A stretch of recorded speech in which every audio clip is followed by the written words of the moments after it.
अंदर हम डिस्कस करने वाले हैं DTD, जिसे हम लोग डॉक्यूमेंट टाइप डेफिनेशन कहते हैं, जो कि आपके इंटरनेट एंड वेब टेक्नोलॉजी का काफ़ी इंपॉर्टेंट कंसेप्ट है। तो इससे प्रीवियस लेक्चर में हम लोगों ने बहुत सारे टॉपिक को कवर अप किया हुआ है। तो प्लेलिस्ट बना है, प्लेलिस्ट का लिंक आपको डिस्क्रिप्शन बॉक्स में मिल जाएगा, आप वहाँ से उसे चेकआउट कर सकते हैं।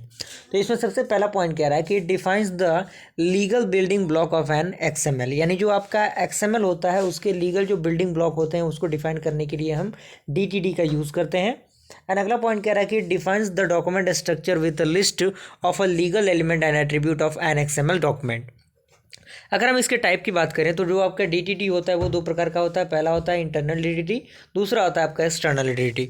तो इसमें इंटरनल DTD क्या होता है, इसमें पहला पॉइंट कह रहा है कि XML and DTD are in the internal, यानी जो XML होता है और जो DTD होता है वो इंटरनल होता है और it is useful for simple document, यानी जो सिंपल डॉक्यूमेंट होता है उसके लिए ये काफ़ी यूज़फुल होता है। तो यहाँ पे एग्जांपल उसका दिया हुआ है, आप इस एग्जांपल को अपने VS कोड में इंप्लीमेंट करके देखने की कोशिश कीजिएगा।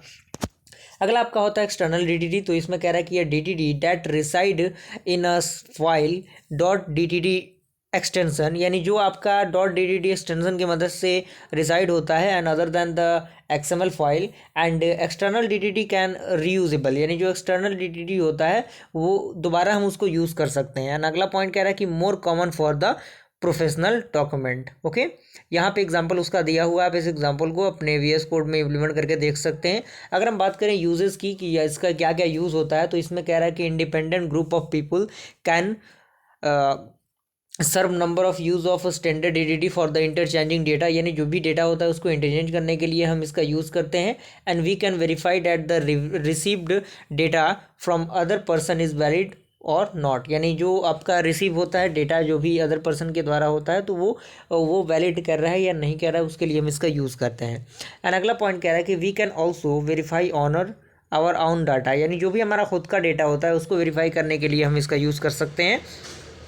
इसी में एक आ जाता है XML स्कीमा। तो इसका क्या डेफिनेशन है, तो इसमें कह रहा है कि it is commonly known as XML schema definition, जिसे हम लोग XSD कहते हैं। एंड इसमें अगला पॉइंट कह रहा है कि it describes the structure of an XML document, यानी ये क्या करता है, जो भी आपका स्ट्रक्चर होता है XML डॉक्यूमेंट का उसको डिफाइन करने के लिए हम इसका यूज़ करते हैं। अगला पॉइंट कह रहा है कि XML schema defines the element attribute and data type. यहाँ पे आपका XSD जिसे हम लोग क्या कहते हैं, XML स्कीमा डेफिनेशन कहते हैं। तो यहाँ पे कह रहा है कि XML schema defines the element of XML file and there are two type of element, जिसमें आपका सिंपल एंड कॉम्प्लेक्स आता है।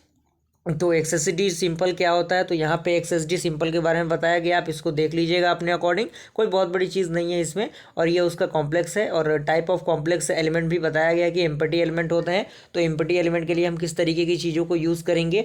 और उसके बाद आपका element that contain only other element, तो उसके लिए भी हम किस तरह से यूज़ करते हैं। यानी ओवरऑल 4 चीज़ें हैं यहाँ पे जो आपको ध्यान में रख के चलनी है। तो यहाँ तक का ये पूरा प्रोसेस आपको समझ में आ गया होगा। वीडियो पसंद है वीडियो को लाइक जरूर कीजिएगा। जल्दी मिलता है ऐसे इंटरेस्टिंग वीडियो के साथ, तब तक के लिए थैंक यू।